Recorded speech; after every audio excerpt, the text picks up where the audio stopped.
The sounds of explosions shook the ground again. Quillen, a young Aphne, held his head while carrying in the makeshift bunker his hatchling fathers built, just in time before the Regners, a highly aggressive hive mind species, declared war against his kind. When our ambassador called for help in the Galactic Senate, nobody was willing to help. Everyone was busy preparing for their time being attacked. Those species used us as a scapegoat to have more time preparing, one of our elders said in an angry and sad tone. Well, did I say that everyone denied help? One species actually did offer us support.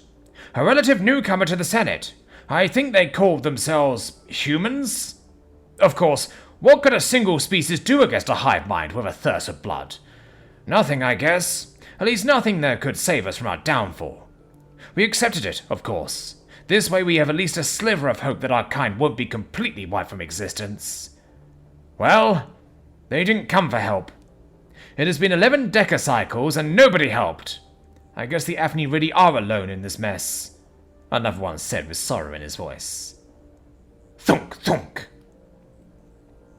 Quillen jumped when someone or something banged against the door of the bunker. Everyone fell silent. Was it the Regners? Did they finally come to end us? Nobody dared to make a sound while focusing on the door. Open the door! We're here to help! Hurry! We don't have much time! Someone shouted from the other side of the door. Mother, I think that they are not the Regners. We should open the door, a young girl said in a hushed voice. Her mother chimed in. Regners don't talk. She is right. Regners are a hive mind after all. They simply kill and assimilate. Open the door. Shh! Be quiet, goddamn! Another elder said. Thunk! The being behind the door shouted, Open the door! While striking at it. It took Quillen all his willpower to stand up.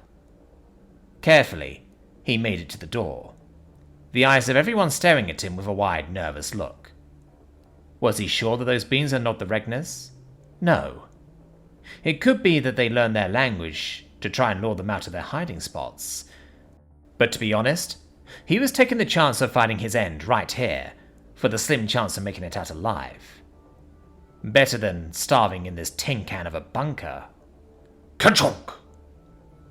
As soon as he unlocked the door, it blew open with force.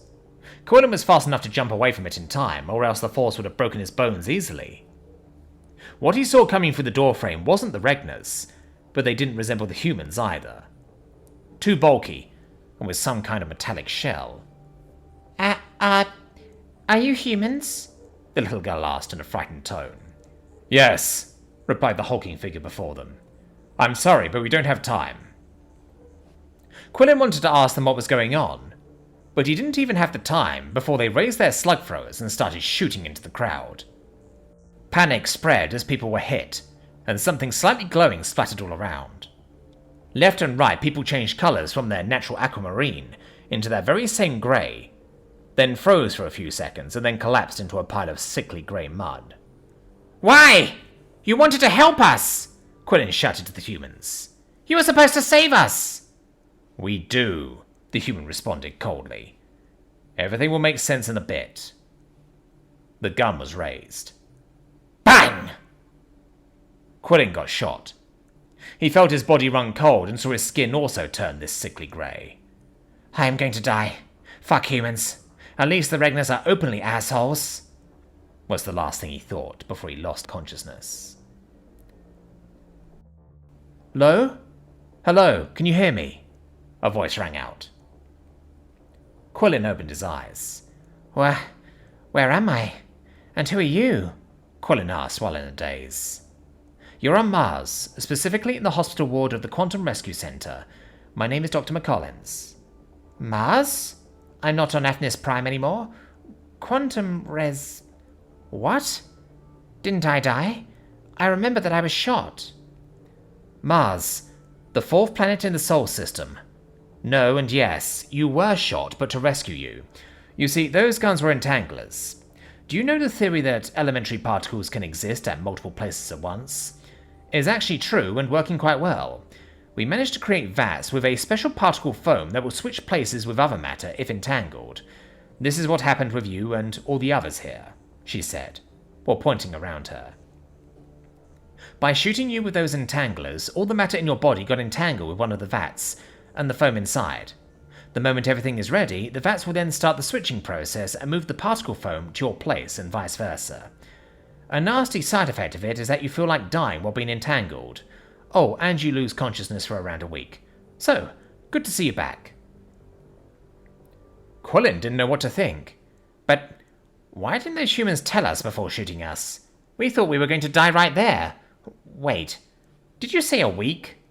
Yep. I guess you needed a good sleep overall. You were actually out cold for 10 days. Sorry that our quite brutish troops didn't tell you, but they had a good reason.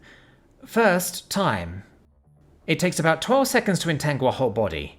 Second, we can't risk the Regners to understand what happens. All they see right now is groups of people being gooified by some alien force, which is nothing they care about. The moment they know of the entanglement system, they will try to get it for themselves. So it's better to scare some people while getting them out of there, than to give a hive mind a way of instant transportation right to our doorstep. Oh, and our troops are good with people stuff. Quillen had to digest all that info. How did a young race like the humans develop such a technology in such a small window of time? No way those are newcomers. And 10 days? No wonder he feels better. Since the beginning of the bombardment, he got at most an hour of sleep per day, and the normal sleep time for his species was around 9. Still, 10 days is wild. I need a moment to understand all of that, he said.